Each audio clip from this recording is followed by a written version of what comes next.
Now let's take a closer look at some specific articles of the Code, starting with Article 1, which I refer to as the agency article.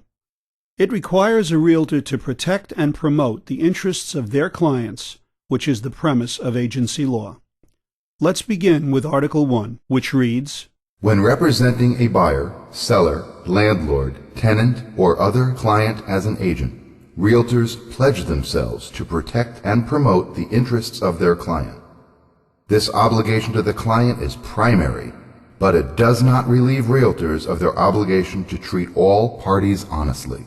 When serving a buyer, seller, landlord, tenant, or other party in a non-agency capacity, realtors remain obligated to treat all parties honestly.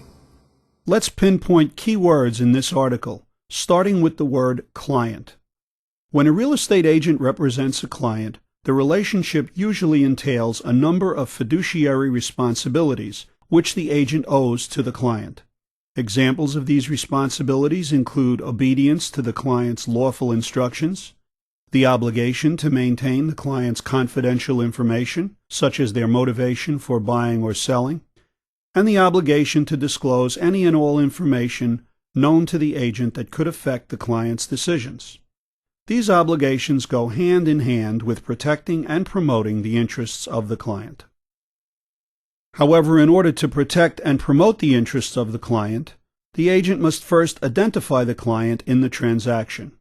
Are you working with the consumer as a client, advocating for their interests above your own and above the interests of other parties in the transaction?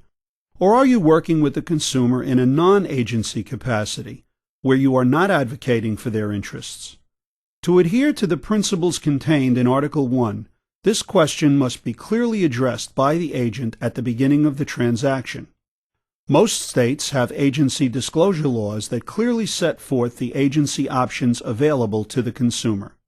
Many states further mandate that agency disclosures be made on specific forms that must be provided to the consumer at the first substantive contact between agent and consumer.